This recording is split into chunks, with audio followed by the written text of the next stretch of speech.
abençoada para todos nós. Hoje é 21 de abril, família. Dia de Tiradentes. Família, é aquele detalhe. Não é o resultado que queríamos. Mas o mais importante é que temos que aprender com os erros. Ok? O campeonato está só começando. E estamos bem. Mesmo assim estamos bem. Então paciência e vamos corrigir. E outra coisa, né? O VAR novamente nos prejudicou na cara de pau. O sistema, os enviados do sistema, juram que não foi pênalti. Juram. Verdade. Eles juram que não viram pênalti no Arias. Mas eu acho que eu sei porquê, né? Eu vou contar para vocês o porquê depois. Deixa vir a vinheta.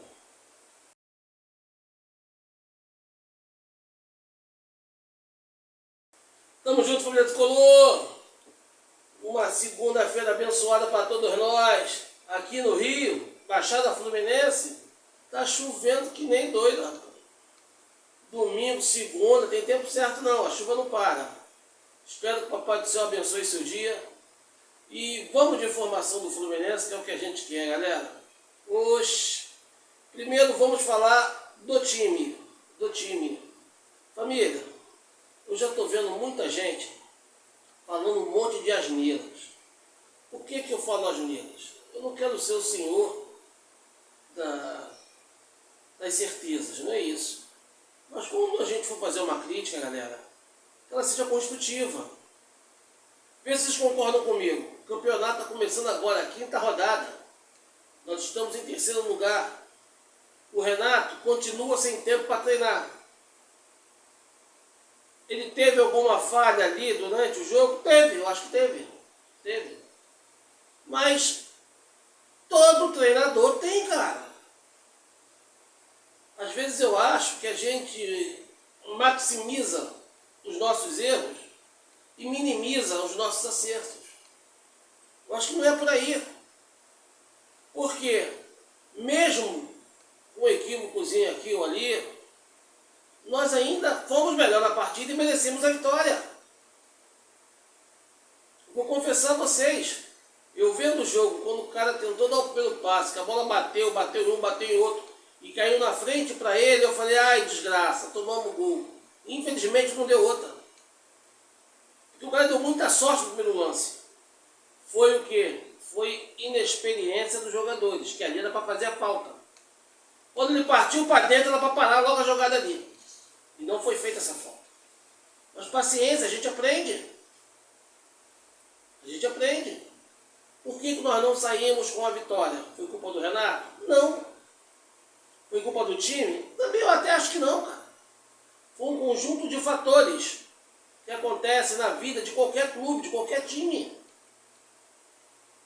Qual time que você nunca viu perder gol e tomar um empate? Todos, né? Todos, né? Óbvio que a gente não fica satisfeito, a gente fica revoltado da vida.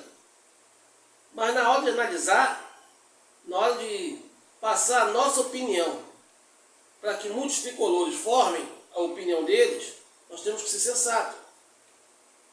Eu já ouvi crítica, que Renato demorou a mexer, que ele já conhece o time todo, que, o que mudou da quarta rodada para a quinta? O cara deu um treino, pô. Vocês que me acompanham aqui no canal, vocês sabem, eu não começaria com o Canóbio, eu começaria com o Keno. Porque o Keno é mais ofensivo. O Keno ia ajudar a segurar o time dele lá atrás. Porque eu já achava que o time dele devia um retraído jogando por uma bola. E foi o que aconteceu. Só que o Canóbio vinha bem também. Não é fácil tirar o cara do time. Aí depois ele tira o Canóbio e bota o Serna. Eu também não botaria o Serna, eu botaria o Keno. Por quê? Justamente pelo mesmo motivo. O Keno é mais agudo. O Keno ia prender a lateral dele lá no canto. E não é só o lateral, ia ter que prender mais um. Que é para fazer a cobertura, porque no mano a mano o Keno vai levar. O Serna entrou pela esquerda, o que o Renato pede? Se a jogada começar pela esquerda, que o Arias na direita feche para ajudar a finalizar. Se a jogada começar pela direita, que o Serna feche pela esquerda. Serna, Canóbio ou Keno, feche pela esquerda para ajudar a finalizar. A bola no meio do campo, o Serna já estava fechando, pô. Em um desses momentos, o Alisson dominou a bola no contra-ataque.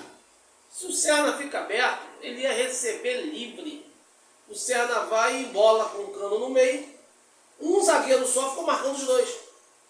Aqui o Alisson teve que fazer, teve que meter a bola lá na linha lateral, com uma força reduzida, que é para o Serna correr e ir lá buscar. Mas era para o Serna já estar lá. Então isso aconteceu de errado. Ah, mas isso é erro grotesco do Renato. Não, galera, isso acontece. Porque o Renato botou ali e passou uma objetividade para ele. E ele, de forma equivocada, não foi feliz em cumprir.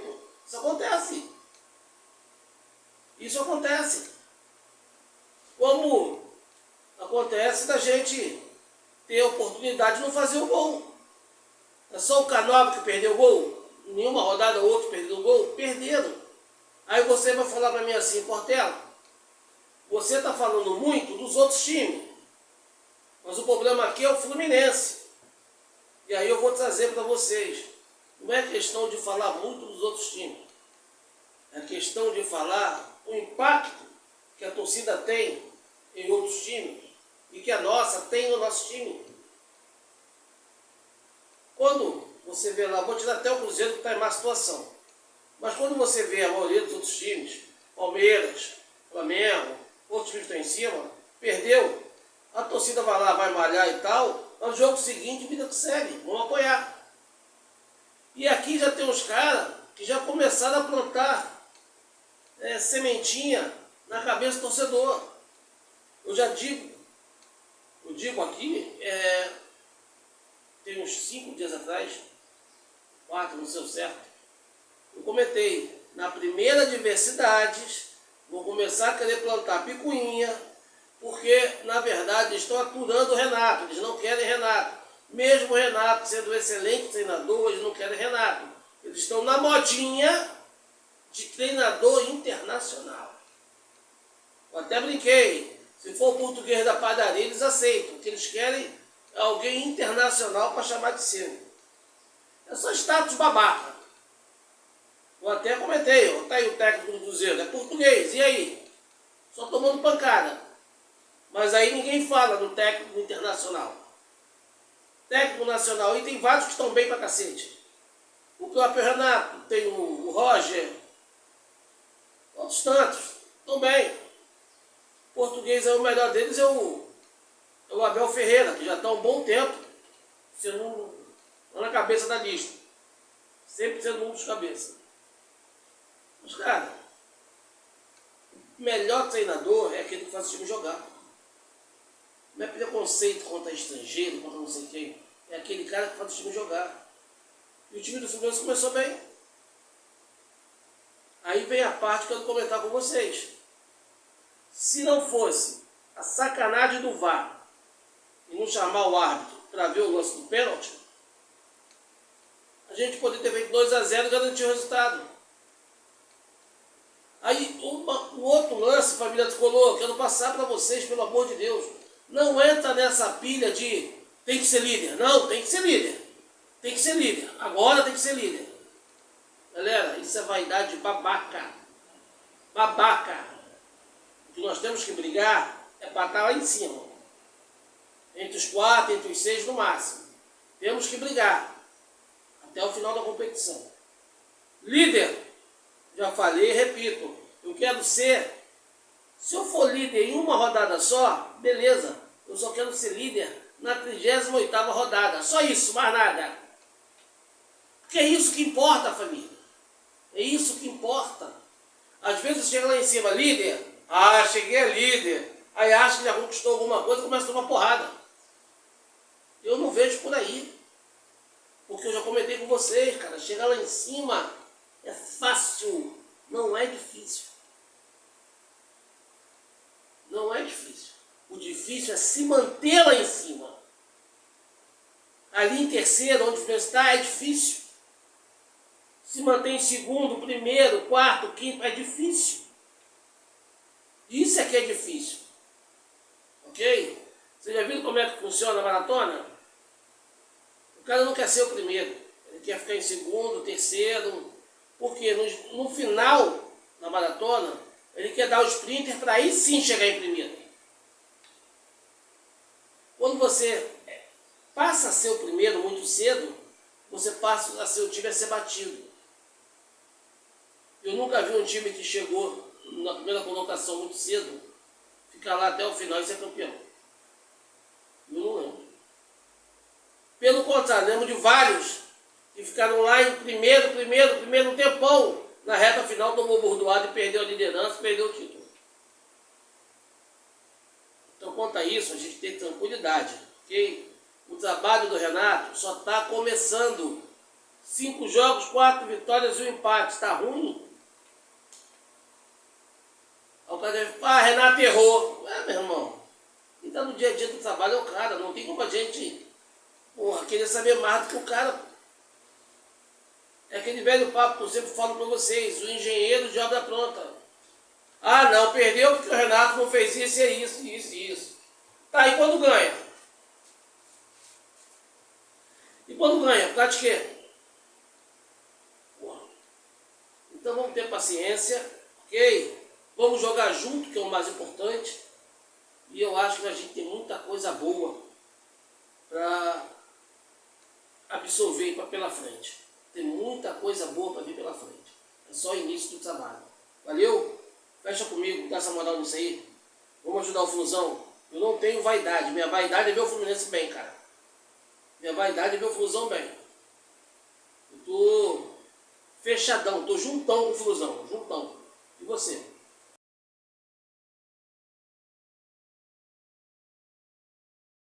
Família,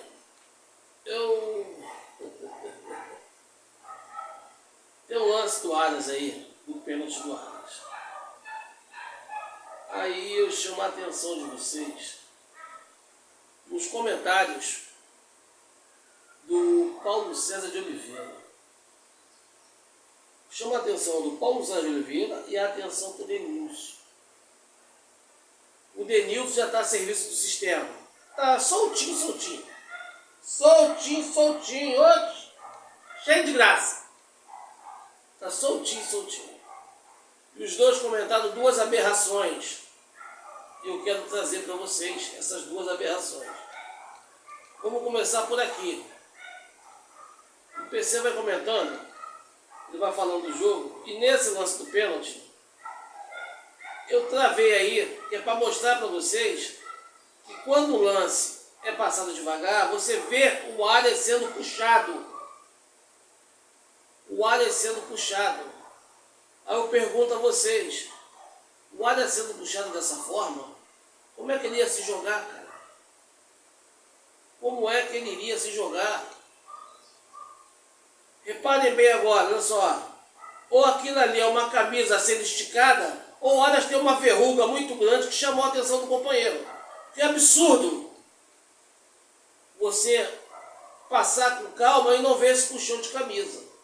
Mas aí, o Paulo César de Oliveira pede o vídeo passar no tempo real, que é no tempo real que dá para ver, que não sei o quê. Por quê? Porque se passar devagar ia ter que mostrar esse lance. Ia tirar a dúvida de todo mundo. Ia ficar nítido que foi pênalti. Porque você está buscando ver algum detalhe que na velocidade passe normal. O árbitro, na velocidade normal, eu concordo que fica difícil dar o pênalti. Mas o VAR, está com a máquina na mão para isso. Justamente para parar, passar quadro a quadro e observar. Eu aqui, com pouca tecnologia, já provei que ele foi puxado. Como é que o VAR não conseguiu chegar a essa conclusão? E o PC lá, para poder esconder isso, na hora do que está trabalhando ali, quem está mostrando o lance, ele não deixa passar devagar, ele passa rápido. Vou passar novamente para vocês. Confere. Fica nítido, olha só. Olha lá, olha o puxão. Olha a camisa esgaçada, como é que fica esticada. E outra coisa, galera. Essa camisa Não é aquela do Washington Coração Valente, lá em 2008, que era material diferente, que você vê lá. Essa aí não, essas camisas todas coladinhas no corpo. Por isso que só ficou aquilo ali. Se só ficou aquilo ali puxado, aquela parte ali puxada, tu pode contar que a pressão é grande. Que a camisa é colada ao corpo. Ok? O pênalti é claro. É claro. Aí me vem o Denilson.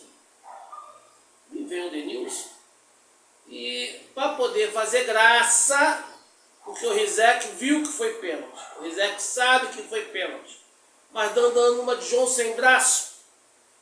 Ele para dar uma de João sem braço. Ai, se for pênalti, eu concordo. Se falar que não foi, também eu concordo. Porra nenhuma. Se fosse pro Corinthians dele, ele ia falar que foi tentativa de homicídio. Ele sabe que foi pênalti. Entendeu? E o Denilson também sabe, só que o Denilson já está a serviço do sistema. Aquele Denilson, com opinião leal que ele tinha da Band, esquece. Esquece. O Denilson chegou a cara de pau para poder agradar o sistema de querer insinuar que o Adriano merecia um cartão porque ele se jogou. Felipe Melo travou ele na hora.